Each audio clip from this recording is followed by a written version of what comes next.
نحمده ونستعينه ونستغفره ونعوذ بالله من شرور أنفسنا ومن سيئات أعمالنا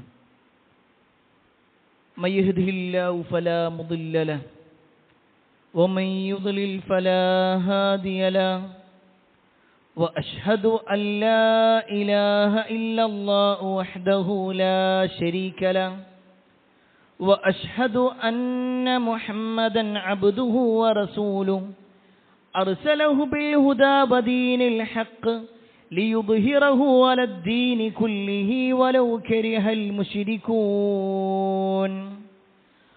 اللهم صل على محمد وعلى آل محمد كما صليت على إبراهيم وعلى آل إبراهيم إنك حميد مجيد اللهم بارك على محمد وعلى آل محمد كما باركت على إبراهيم وعلى آل إبراهيم إنك حميد مجيد يا أيها الذين آمنوا اتقوا الله حق تقاته ولا تموتن إلا وأنتم مسلمون أما بعد فإن خير الحديث كتاب الله وخير الهدي هدي محمد صلى الله عليه وسلم وشر الأمور محدثاتها وكل محدثة بدعة وكل بدعة ضلالة وكل ضلالة في النار أعوذ بالله من الشيطان الرجيم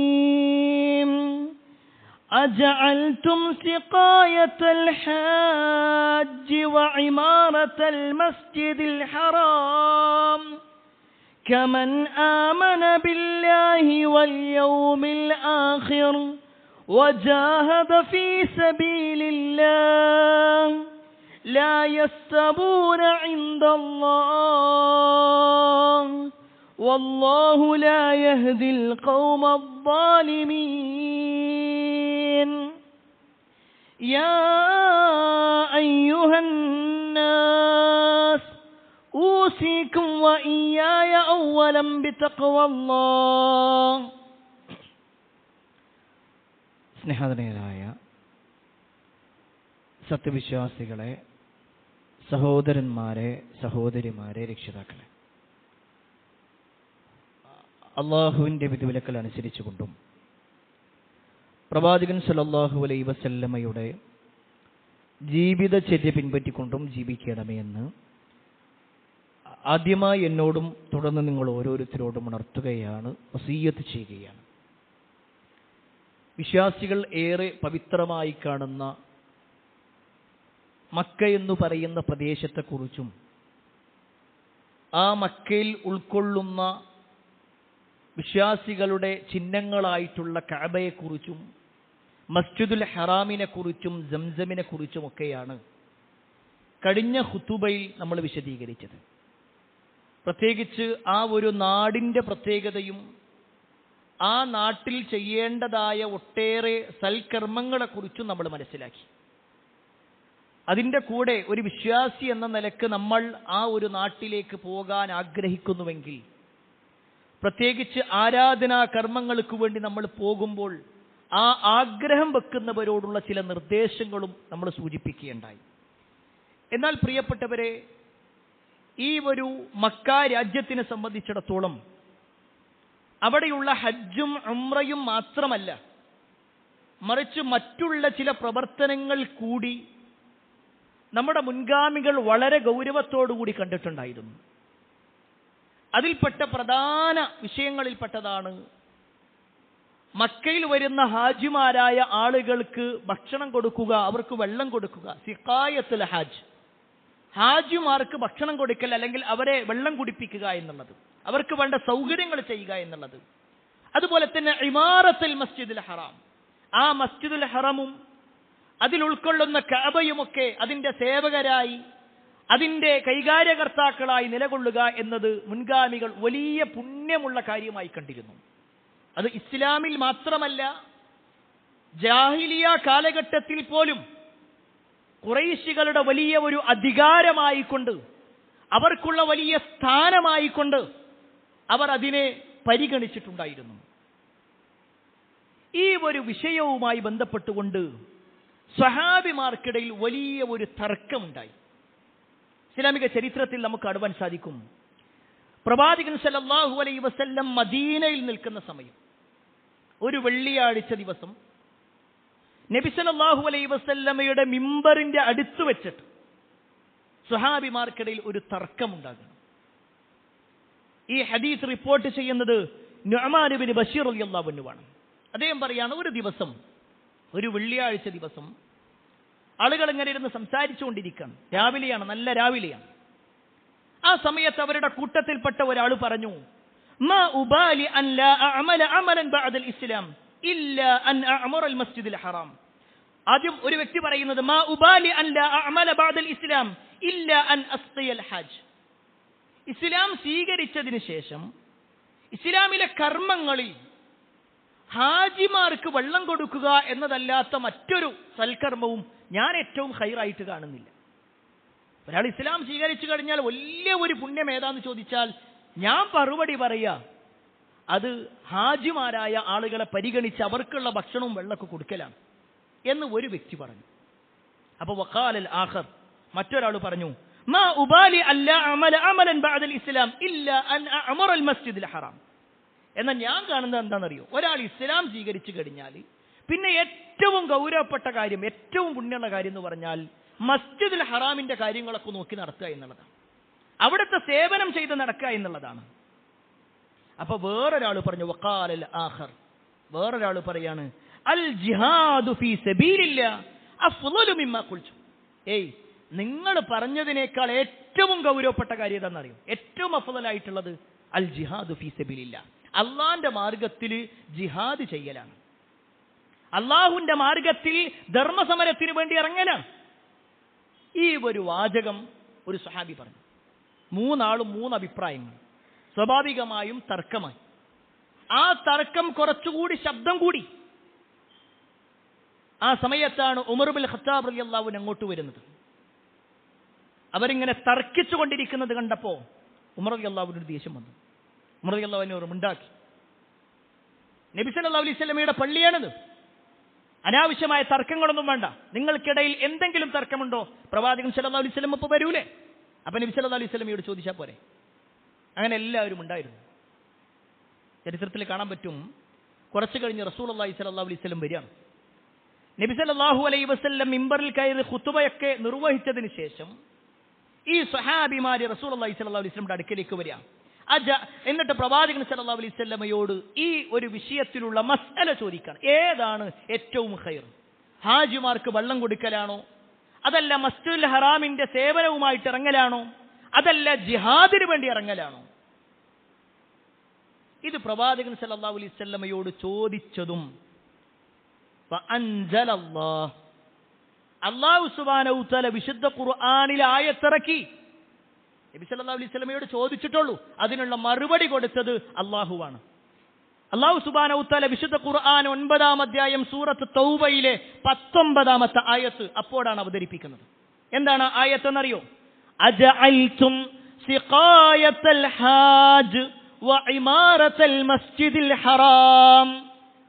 ഹാജിമാർക്ക് വെള്ളം കൊടുക്കുക എന്നതും മസ്ജിദുൽ ഹറാമിന്റെ സേവകന്മാരായി പ്രവർത്തിക്കുക എന്നതും നിങ്ങൾ കാണുകയാണോ? കമൻ ആമന ബില്ലാഹി വൽ യൗമിൽ ആഖിർ വജാഹദ ഫീ സബീലില്ലാഹ്. ഒരാൾ അല്ലാഹുവിൽ വിശ്വസിച്ചുകൊണ്ട്, പരലോകത്തിൽ വിശ്വസിച്ചുകൊണ്ട് അല്ലാഹുവിന്റെ മാർഗത്തിൽ ജിഹാദ് ചെയ്യുമ്പോൾ അതിനെയും ഇതിനെയും നിങ്ങൾ തുല്യമായി കാണുകയാണോ? ലാ യസ്തബൂന ഇൻദല്ലാഹ്. അതൊരിക്കലും അള്ളാന്റെ അടുക്കൽ തുല്യമല്ല. ഒരിക്കലും അള്ളാന്റെ അടുക്കൽ ഇത് തുല്യമാകൂല. ഒരാൾ ഹാജിമാർക്ക് വെള്ളം കൊടുക്കുന്നത് പുണ്യമല്ലേ? പുണ്യമാണ്. മസ്ജിദുൽ ഹറമിന്റെ സേവകരായി നിൽക്കുക എന്നത് പുണ്യമല്ലേ? പുണ്യമാണ്. പക്ഷേ അതും അള്ളാന്റെ മാർഗത്തിലുള്ള ജിഹാദും വെച്ച് നോക്കിക്കഴിഞ്ഞാൽ അത് അള്ളാന്റെ അടുക്കൽ ഏറ്റവും വലിയ സ്ഥാനം അള്ളാഹുവിന്റെ മാർഗത്തിലുള്ള ജിഹാദിനാണ്. എന്നിട്ട് അള്ളാഹു സുബ്ഹാനഹു വതആല പറയാണ്, വല്ലാഹു ലാ യഹ്ദിൽ ഖൗമൽ ളാലിമീൻ, തീർച്ചയായും അക്രമകാരികളായ ആളുകൾക്ക് അള്ളാഹു ഹിദായത്ത് നൽകൂല.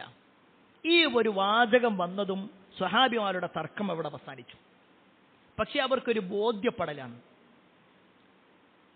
ഹാജിമാർക്ക് വെള്ളം കൊടുക്കുന്നതിനേക്കാളും മസ്ജിദുൽ ഹറമിന്റെ സേവനം ചെയ്യുക എന്നതിനേക്കാളും വലിയ പുണ്യം അള്ളാഹുവിന്റെ മാർഗത്തിലുള്ള ജിഹാദിനുണ്ട്. ഏറ്റവും വലിയ പുണ്യമുള്ള കാര്യം അത് ജിഹാദ് ചെയ്യലാണ്. അത് റസൂലുള്ളാഹി സ്വല്ലല്ലാഹു അലൈഹി വസല്ലം വേറെയും ഹദീസുകളിൽ പറഞ്ഞു.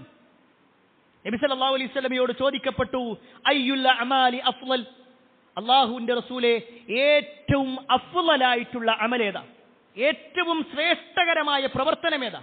ആ സമയത്ത് റസൂലുള്ളാഹി സ്വല്ലല്ലാഹു അലൈഹി വസല്ലം പറഞ്ഞു, ഈമാനും ബില്ലാഹി വറസൂലി, അള്ളാഹുവിൽ വിശ്വസിക്കുക, അവന്റെ പ്രവാചകനിൽ വിശ്വസിക്കുക എന്നതാണ് ഏറ്റവും വലിയ കാര്യം. അപ്പോൾ ആ സ്വഹാബി ചോദിച്ചു, സുമ്മ മാദാ, പിന്നെ ഏതാണ്? അപ്പോൾ റസൂലുള്ളാഹി സ്വല്ലല്ലാഹു അലൈഹി വസല്ലം പറയാണ്, സുമ്മൽ ജിഹാദു ഫീ സബീലില്ലാഹ്, അള്ളാഹുവിന്റെ മാർഗത്തിൽ ജിഹാദ് ചെയ്യലാണ്, അള്ളാഹിന്റെ മാർഗത്തിൽ ധർമ്മസമരത്തിന് വേണ്ടി ഇറങ്ങലാണ്. വീണ്ടും ചോദിച്ചു, സുമ്മ മാദാ, പിന്നെ ഏതാ? ആ സമയത്ത് റസൂലുള്ളാഹി സ്വല്ലല്ലാഹു അലൈഹി വസല്ലം പറയാണ്, സുമ്മ ഹജ്ജുൻ മബ്റൂർ, പുണ്യകരമായ ഹജ്ജ. ഒരു ഹജ്ജിന് ഇസ്ലാമിൽ വലിയ സ്ഥാനമുണ്ട്. ഹജ്ജിന് വേണ്ടി ലക്ഷങ്ങൾ മുടക്കിക്കൊണ്ടാണ് പലരും പോകുന്നത്. അല്ലാഹു സുബ്ഹാനഹു വതആല ഈ പോകുന്ന ആളുകളുടെ എല്ലാ കർമ്മങ്ങളും സ്വീകരിക്കുമാറാവട്ടെ. നമ്മുടെ പരിചയത്തിലും നമ്മുടെ കുടുംബത്തിലുമൊക്കെ ഒരുപാട് ആളുകൾ യാത്ര ചോദിച്ചുകൊണ്ടേയിരിക്കുന്നു. അല്ലാഹു സുബ്ഹാനഹു വതആല അവരുടെ എല്ലാ യാത്രകളും അവരുടെ പ്രവർത്തനങ്ങളുമെല്ലാം കബൂൽ ചെയ്യുമാറാവട്ടെ. എന്നാൽ പ്രിയപ്പെട്ടവരെ, ഹജ്ജുൻ മബ്റൂർ എന്ന് പറയുന്ന ആ പുണ്യകരമായ ഹജ്ജിനേക്കാൾ വലിയ പുണ്യം റസൂലുള്ളാഹി സ്വല്ലല്ലാഹു അലൈഹി വസല്ലം എണ്ണിയിട്ടുള്ളത് ജിഹാദും ഫീ സബീലില്ലാഹ്, അള്ളാന്റെ മാർഗത്തിൽ ധർമ്മസമരം ചെയ്യല.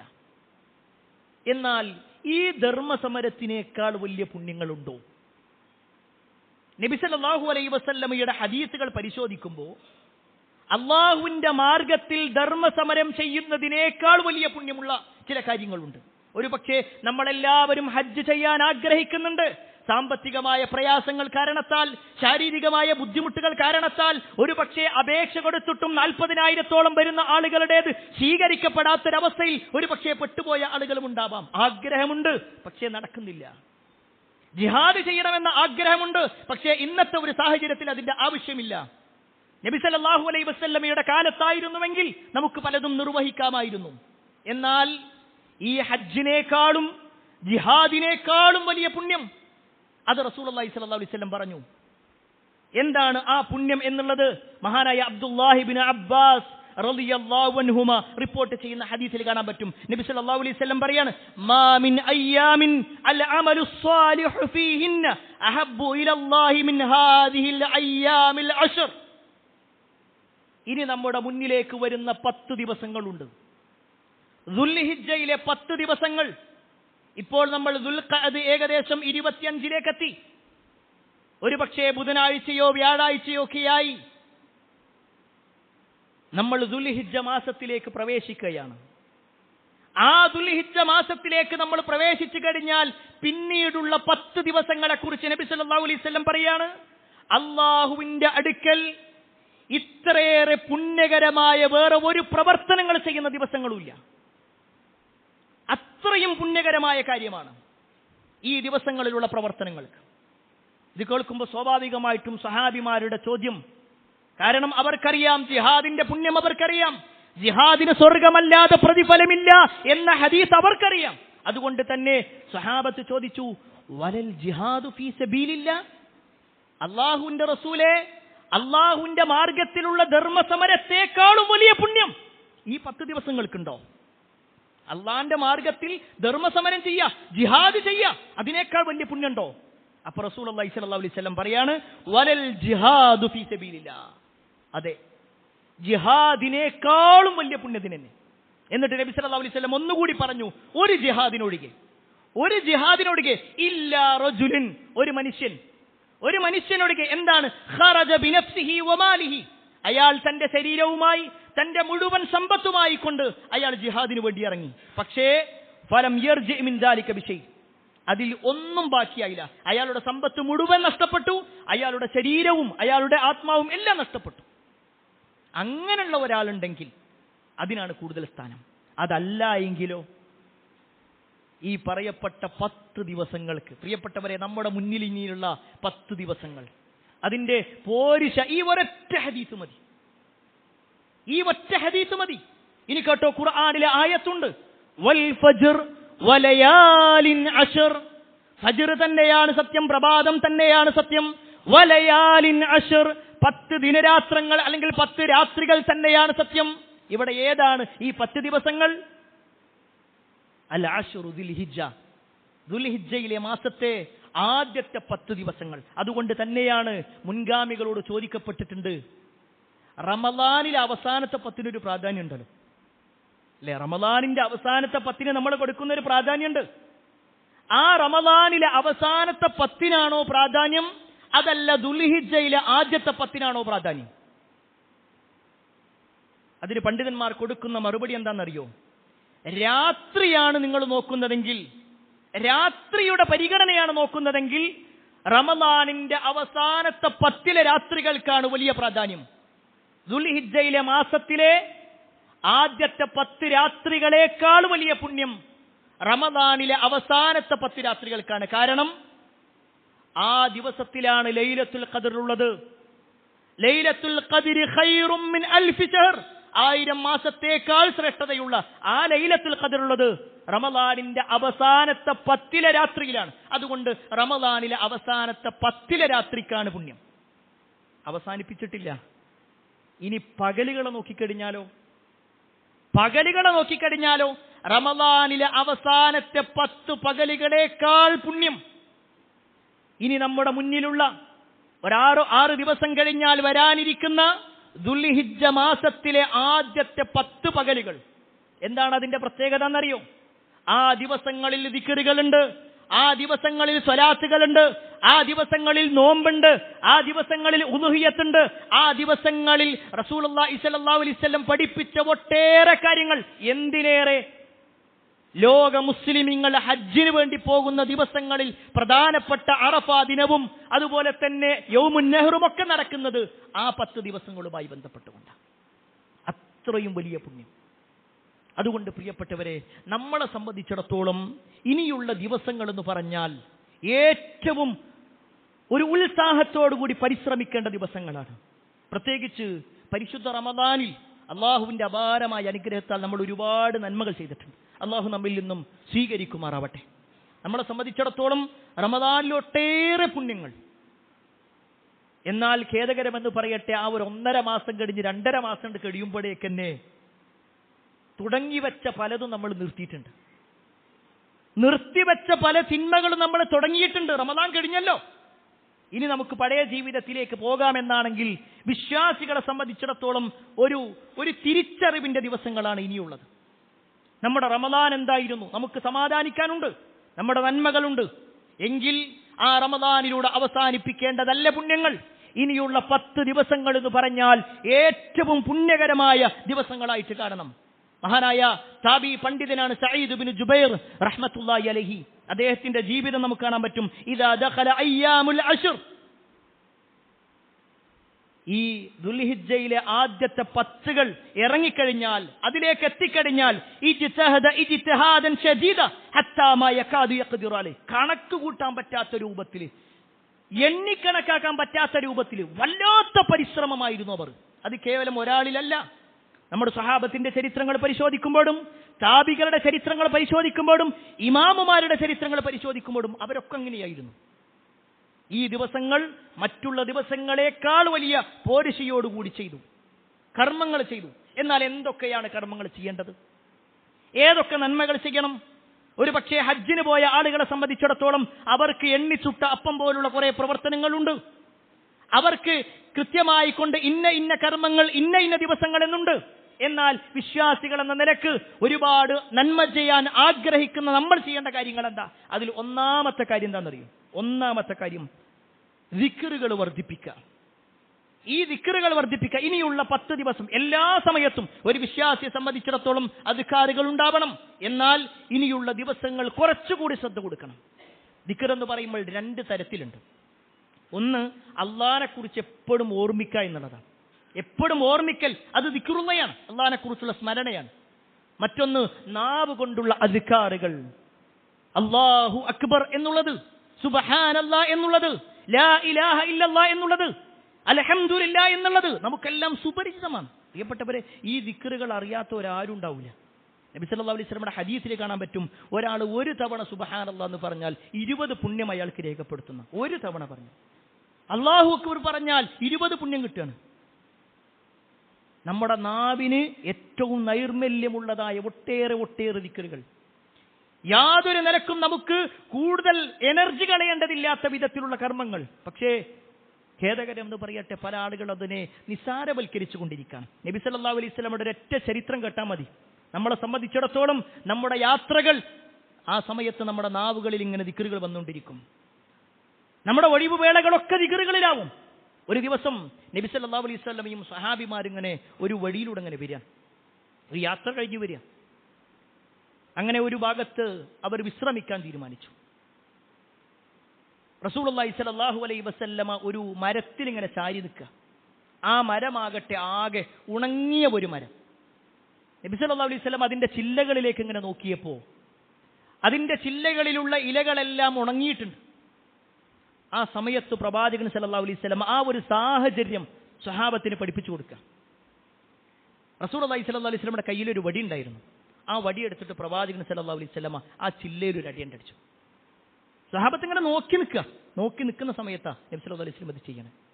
ആ ഒരു അടി അടിച്ചതും അതിൽ നിന്നും ഇലകൾ ഇങ്ങനെ കൊടിഞ്ഞു വീണു. എന്നിട്ട് നബി സല്ലല്ലാഹു അലൈഹി വസല്ലം സ്വഹാബത്തിനോട് ചോദിക്കാണ്, നിങ്ങൾ കണ്ടില്ലേ, ഈ മരത്തിൽ നിന്നും ഇലകൾ കൊഴിഞ്ഞു വീഴുന്നത് പോലെ നിങ്ങളുടെ പാപങ്ങൾ കൊഴിഞ്ഞു പോകണമെന്ന് നിങ്ങൾ ആഗ്രഹിക്കുന്നുണ്ടോ? ആ ഒരു ചോദ്യം ചോദിച്ചു. സ്വഹാബത്ത് എല്ലാവരും പറഞ്ഞു, ബല യാ റസൂലല്ലാഹ്, ഞങ്ങൾ ആഗ്രഹിക്കുന്നുണ്ട്, ഞങ്ങൾക്ക് വേണം. എന്താ ചെയ്യണ്ടേ? നബി സല്ലല്ലാഹു അലൈഹി വസല്ലം പറഞ്ഞു, സുബ്ഹാനല്ലാഹ്, അൽഹംദുലില്ലാഹ്, ലാ ഇലാഹ ഇല്ലല്ലാഹ്, അല്ലാഹു അക്ബർ ചൊല്ലിക്കോ, ധാരാളമായിട്ട് ചൊല്ലിക്കോ. അത് ചൊല്ലുന്നതിന് അനുസരിച്ചുകൊണ്ട് പാപങ്ങൾ കൊഴിഞ്ഞുപോയിക്കൊണ്ടേയിരിക്കും. എത്ര സുന്ദരമായിട്ടാണ് പ്രവാചകൻ സല്ലല്ലാഹു അലൈഹി വസല്ലമ ഒരു ദിക്റിനെ പഠിപ്പിച്ചു കൊടുത്തത്. എങ്കിൽ പ്രിയപ്പെട്ടവരെ, നമ്മളെ സംബന്ധിച്ചിടത്തോളം ഒരുപാട് ദിക്റുകൾ ചൊല്ലാൻ ഇനിയുള്ള ദിവസങ്ങൾ നമ്മൾ പ്രത്യേകം സമയം കണ്ടെത്തേണ്ടതുണ്ട്. കാരണം റസൂലുള്ളാഹി സ്വല്ലല്ലാഹു അലൈഹി വസല്ലമയുടെ ഹദീസുകളിൽ തന്നെ കാണുവാൻ സാധിക്കും ഇതുമായി ബന്ധപ്പെട്ടുകൊണ്ടുള്ള വാചകങ്ങൾ. ഇനിയുള്ള ദിവസങ്ങൾ ധാരാളമായിക്കൊണ്ട് തക്ബീറും തഹ്ലീലും തഹ്ലീലും ഒക്കെ ചൊല്ലാൻ, തഹ്മീദും ഒക്കെ നിർവഹിക്കാൻ, തക്ബീർ ചൊല്ലാൻ ഒക്കെ റസൂലുള്ളാഹി സ്വല്ലല്ലാഹു അലൈഹി വസല്ലമ പഠിപ്പിച്ചതായിട്ട് കാണുവാൻ സാധിക്കും. അത് റസൂലുള്ളാഹി സ്വല്ലല്ലാഹു അലൈഹി വസല്ലം പറഞ്ഞതിന്റെ അടിസ്ഥാനത്തിൽ നമ്മുടെ മുൻഗാമികളായ സ്വഹാബിമാരും നിർവഹിച്ചു. ചരിത്രത്തിൽ കാണുവാൻ സാധിക്കും, ഉമർ ബിൻ ഖത്താബ് റളിയല്ലാഹു അൻഹു അവസാന 10 കഴിഞ്ഞാൽ, ദുൽഹിജ്ജയിലെ ആദ്യത്തെ 10 കഴിഞ്ഞാൽ അദ്ദേഹം നേരെ മിനയുടെ ഭാഗത്ത് വരും. ആളുകളൊക്കെ അവിടെ നിൽക്കുന്നുണ്ടാകും. പല ആളുകളും ഹജ്ജ് കർമ്മം ഉദ്ദേശിച്ചുകൊണ്ട് അപ്പോഴേ വന്നവരുണ്ടാകും, അല്ലാത്തവരും ഉണ്ടാവും. അവിടെ വെച്ചുകൊണ്ട് തന്നെ ഉമർ റളിയല്ലാഹു അൻഹു ഉറക്കെ വിളിക്കും, അല്ലാഹു അക്ബർ, അല്ലാഹു അക്ബർ, തക്ബീർ വിളിക്കുക. ഉമർ റളിയല്ലാഹു അൻഹു അത് കേട്ടിട്ട് ആളുകൾ ഇങ്ങനെ വിളിച്ചുകൊണ്ടേയിരിക്കും. ആ ഒരു ചരിത്രത്തിന്റെ ബാക്കി നമുക്ക് കാണാൻ സാധിക്കും. ഒരു തിരമാലങ്ങനെ അടിച്ചടിച്ചു വരുന്നത് പോലെ ഓരോരുത്തരും ചൊല്ലി അതിങ്ങനെ വലിയ ശബ്ദം മുഖരിതമാകുന്നൊരവസ്ഥ നമ്മുടെ മുൻഗാമികളുടെ ചരിത്രമാണ്. ഈ ഉമർ റളിയല്ലാഹു അൻഹുവിന്റെ മകനാണ് അബ്ദുല്ലാഹി ഇബ്നു ഉമർ.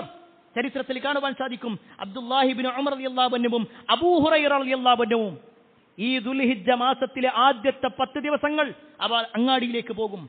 അവർക്ക് വല്ലതും വാങ്ങാനോ വിൽക്കാനോ വേണ്ടിയല്ല പോകുന്നത്, മറിച്ച് അങ്ങാടിയിൽ ആളുകൾ കൂട്ടം കൂടി നിൽക്കുന്ന ഭാഗത്ത് വന്നിട്ട് അവർ തക്ബീർ കുറച്ച് വേഗത്തിൽ ചൊല്ലും, ഉറക്കെ ചൊല്ലും. എല്ലാവരെയും ഓർമ്മപ്പെടുത്തുക.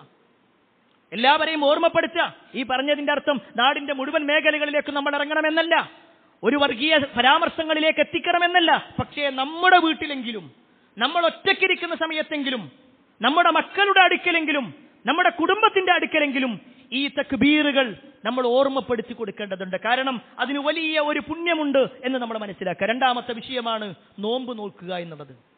ദുൽഹിജ്ജ മാസത്തിലെ ആദ്യത്തെ 10 ദിവസങ്ങളില്ല, 9 ദിവസങ്ങൾ. 10ാമത്തെ ദിവസം എന്ന് പറഞ്ഞാൽ പെരുന്നാളിന്റെ അന്ന് നോമ്പെടുക്കുക എന്നുള്ളത് ഹറാമായ കാര്യമാണ്. എന്നാൽ ആദ്യത്തെ 9 ദിവസവും നോമ്പെടുക്കാമോ, അതല്ല 9ാമത്തെ ദിവസത്തിൽ മാത്രമാണോ നോമ്പെടുക്കേണ്ടത്? പണ്ഡിതന്മാർക്കിടയിൽ ചർച്ചയുണ്ട്. ആ വിഷയത്തിൽ വന്ന ഹദീസ് ഇപ്രകാരമാണ്, കാന റസൂലുള്ളാഹി സ്വല്ലല്ലാഹു അലൈഹി വസല്ലം യസൂമു തിസ്അ ദിൽഹിജ്ജ. പ്രവാചകൻ സ്വല്ലല്ലാഹു അലൈഹി വസല്ലമ ദുൽഹിജ്ജ 9 9 നോമ്പെടുത്തു. അത് 9 അതല്ല 9 എന്നാണോ? ആ വിഷയത്തിൽ പണ്ഡിതന്മാർക്കിടയിൽ ചർച്ചയുണ്ട്. ഭൂരിഭാഗം പണ്ഡിതന്മാരും പറഞ്ഞത് ആദ്യത്തെ 9 ദിവസവും ഒരാൾക്ക് വേണമെങ്കിൽ നോമ്പെടുക്കാം, നിർബന്ധമുള്ള കാര്യമല്ല, ആവശ്യമെങ്കിൽ അവന് നിർവഹിക്കാവുന്നതാണ് എന്ന നിലക്ക് പറഞ്ഞിട്ടുണ്ട്. പക്ഷേ ആ 9 അന്നുള്ളത് അത് കുറച്ച് പ്രാധാന്യമുള്ളതാണ്. ദുൽഹിജ്ജ 9 അന്ന് വലിയ പ്രാധാന്യമുണ്ട്. ഇൻഷാ അല്ലാഹ് അതുമായി ബന്ധപ്പെട്ടുകൊണ്ടുള്ള വിഷയങ്ങൾ അടുത്ത ഖുതുബയിൽ വിശദീകരിക്കാം. അതുപോലെ തന്നെ പ്രിയപ്പെട്ടവരെ, വളരെ പ്രധാനപ്പെട്ട ഒരു കാര്യം, അല്ലാഹു സുബ്ഹാനഹു വ തആല ഒരു കാര്യത്തിന് ഹുറുമത്ത് കൊടുക്കുമ്പോൾ ആ ഹുറുമത്തുള്ളതോടൊപ്പം തന്നെ അതിൽ മറ്റുള്ള ഹറാമുകൾ ചെയ്യുക എന്നുള്ളത് വലിയ കുറ്റകരമായ കാര്യമാണ്. സാധാരണ മാസങ്ങളിൽ തെറ്റ് ചെയ്യുന്നത് പോലെയല്ല റമദാൻ മാസത്തിൽ തെറ്റ് ചെയ്യുക എന്നുള്ളത്. റമദാനിൽ ഗൗരവം കൂടും, ശിക്ഷ കൂടും, അള്ളാഹുവിന്റെ അടുക്കൽ വലിയ പരീക്ഷണങ്ങൾ ഉണ്ടാകും. അള്ളാഹു നമ്മെ കാത്തിരക്ഷിക്കുമാറാവട്ടെ. എങ്കിൽ സാധാരണ വീട് പോലെയല്ല അള്ളാഹുവിന്റെ പള്ളിയെങ്കിൽ, സാധാരണ ദിവസങ്ങളെ പോലെയല്ല വെള്ളിയാഴ്ച ദിവസമെങ്കിൽ, സാധാരണ ദിവസങ്ങളെ പോലെയല്ല ദുൽഹിജ്ജ മാസത്തിലെ ആദ്യത്തെ 10 ദിവസങ്ങൾ. അവിടെ തെറ്റ് ചെയ്യുക എന്ന് പറഞ്ഞാൽ ഗൗരവം കൂടും. അല്ലാഹു സുബ്ഹാനഹു വ തആല എന്തിനാണോ ഹുറുമത്ത് കൊടുത്തിട്ടുള്ളത്, ആ ഹുറുമത്തുള്ള പവിത്രത കൊടുത്തിട്ടുള്ളതിനെ നമ്മൾ പവിത്രത കൽപ്പിക്കാതെ അതിനെ നിന്ദ്യമാക്കുന്ന അവസ്ഥയാണെങ്കിൽ, അതിന് പരിഗണന കൊടുക്കാത്ത അവസ്ഥയാണെങ്കിൽ അള്ളാഹുവിന്റെ അടുക്കൽ വലിയ കുറ്റമുണ്ട് എന്നതുകൂടി നമ്മൾ ഇതിലേക്ക് ചേർത്ത് മനസ്സിലാക്കേണ്ടതുണ്ട്. അതുകൊണ്ട് ഇനിയുള്ള ദിവസങ്ങൾ ഹറാമുകളിൽ നിന്ന് പൂർണ്ണമായി നമ്മൾ വിട്ടു നിൽക്കണം. പരമാവധി എന്നല്ല, പൂർണ്ണമായിട്ട് വിട്ടു നിൽക്കുക. കാരണം ആ ദിവസങ്ങൾ അള്ളാഹു ഹുറുമത്ത് നൽകിയതാണ്. റസൂലുള്ളാഹി സ്വല്ലല്ലാഹു അലൈഹി വസല്ലം പവിത്രത പറഞ്ഞതാണ്. സ്വഹാബിമാർ ധാരാളമായി നന്മകൾക്ക് വേണ്ടി മാറ്റിവെച്ചതാണെങ്കിൽ നമ്മൾ ബോധപൂർവമോ അല്ലാതെയോ തിന്മകളിലൂടെ അന്നേ ദിവസം പ്രത്യേകം ഏതെങ്കിലും ഹറാമിന് വേണ്ടി തയ്യാറെടുക്കുക, അതൊക്കെ വളരെ ഗൗരവപ്പെട്ട വിഷയമാണ്. അതുകൊണ്ട് തന്നെ തിന്മകളിൽ നിന്ന് പൂർണ്ണമായി വിട്ടു നിൽക്കുക എന്നുള്ളതും ആ ദിവസത്തിന്റെ പ്രത്യേകതയായി നമ്മുടെ മുൻഗാമികൾ എണ്ണിയിട്ടുണ്ട്. അതുകൊണ്ട് തന്നെ ഈ പറയപ്പെട്ട ഓരോ കാര്യങ്ങളും ജീവിതത്തിന്റെ മുഴുവൻ മേഖലകളിലും ശ്രദ്ധിച്ചും സൂക്ഷിച്ചും മുന്നോട്ട് കൊണ്ടുപോകാൻ പരിശ്രമിക്കുക. അതിന് അല്ലാഹു സുബ്ഹാനഹു വ തആല നമുക്കേവർക്കും തൗഫീഖ് നൽകുമാറാവട്ടെ.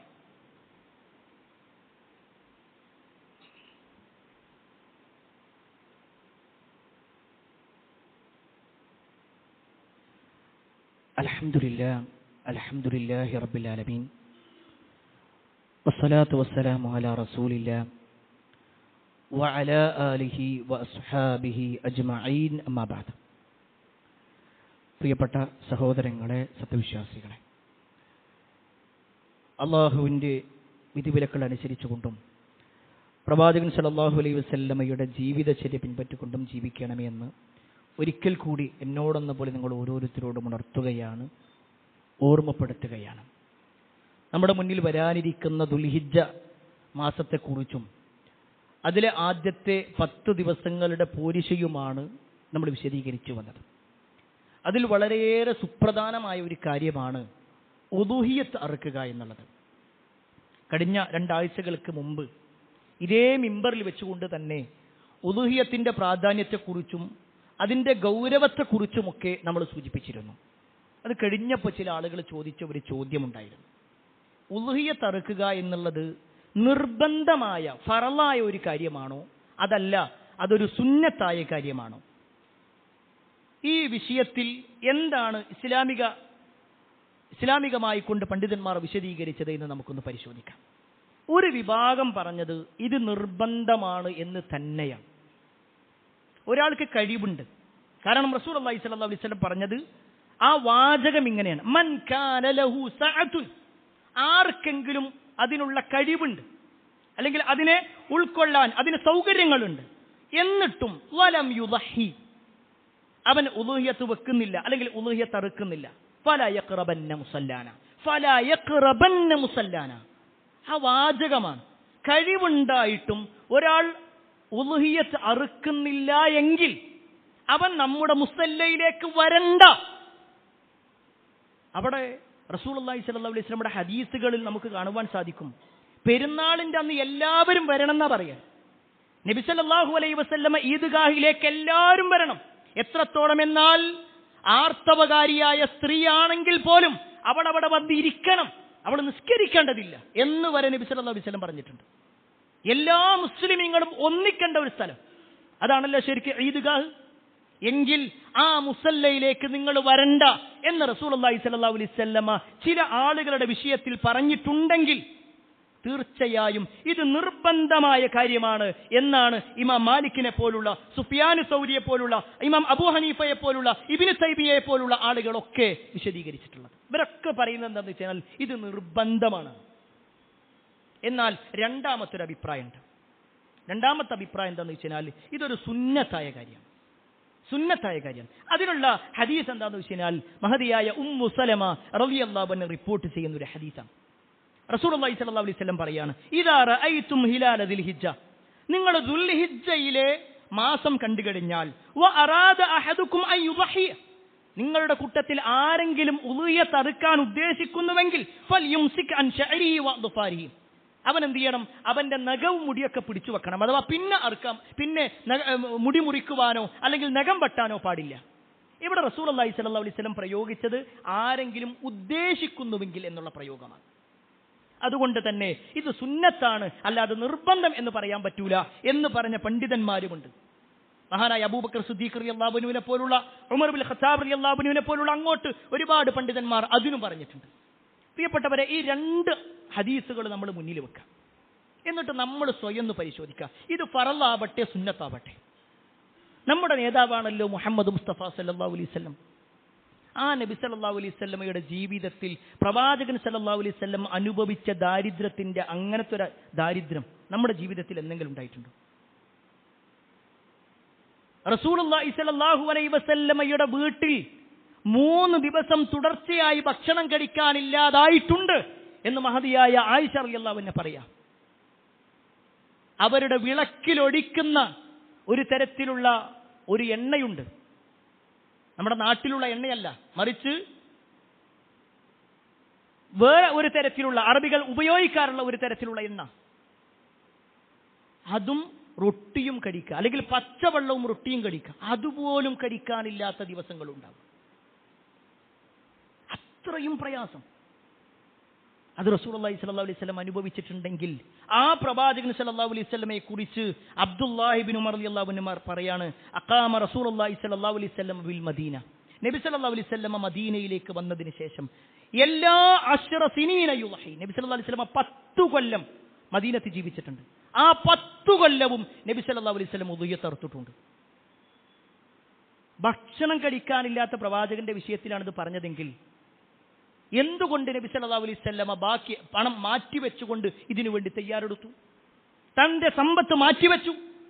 അവിടെയാണ് എന്താണ് ഇതുകൊണ്ട് അർത്ഥമാക്കുന്നത്? അള്ളാഹുവിന്റെ തൃപ്തി ഉദ്ദേശിച്ചുകൊണ്ടാണ് നമ്മൾ ഇത് നിർവഹിക്കുന്നത്, അല്ലേ?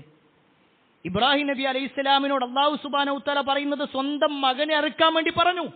അവിടെ ഇബ്രാഹിം നബി അലൈഹി സ്വലാം അതിന് സന്നദ്ധനായി മകനെ കിടത്തി മകന്റെ കഴുത്തിലേക്ക് കത്തിവെച്ചു.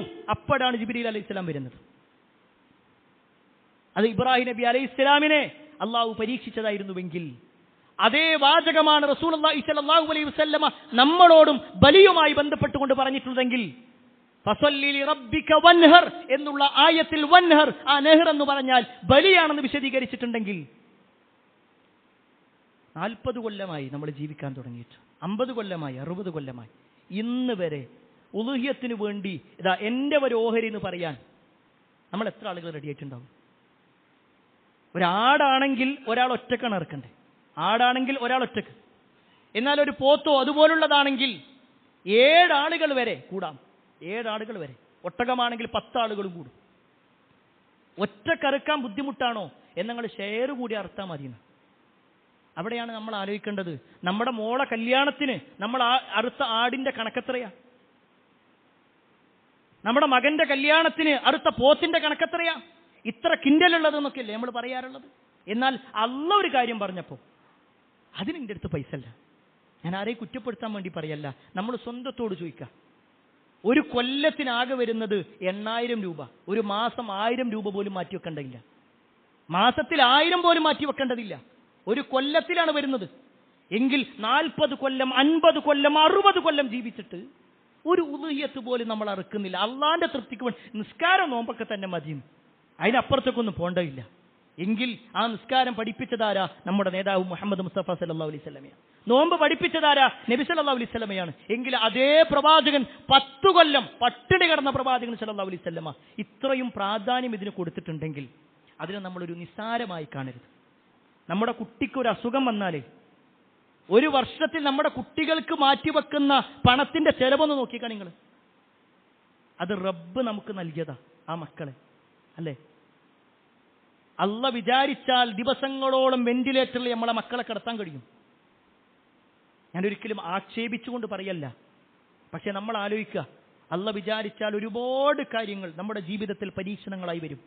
എന്നാൽ അതിൽ നിന്നൊക്കെ രക്ഷപ്പെടാനും അള്ളാഹുവിലേക്ക് കൂടുതൽ എടുക്കാൻ നമുക്ക് നമ്മുടെ മനസ്സിനൊന്ന് സമാധാനിപ്പിക്കണം. റബ്ബേ, ഇത്ര കാലം ഞാൻ എന്ത് ചെയ്തിട്ടില്ല, ഒരു ഉദയത്തെടുത്തിട്ടില്ല, ഇത്തവണയെങ്കിലും ഞാൻ അതിനു വേണ്ടി ഒരുങ്ങിയിട്ടുണ്ട് എന്ന് സ്വന്തത്തോട് പറയാനെങ്കിലും, അള്ളാഹുവിൽ ഒരു തൃപ്തിയുള്ള ഒരു മനസ്സുമായിട്ട് ജീവിക്കാനെങ്കിലും നമ്മൾ അതിൽ ഒന്ന് സന്നദ്ധമാവണം എന്നതുകൂടി ഓർമ്മപ്പെടുത്തുകയാണ്. അള്ളാഹു സുബ്ഹാനഹു വ തആല എല്ലാ അർത്ഥത്തിലും നന്മകൾ ചെയ്ത് ജീവിക്കുന്ന ആളുകളിൽ നമ്മെ ഏവരെയും ഉൾപ്പെടുത്തുമാറാവട്ടെ.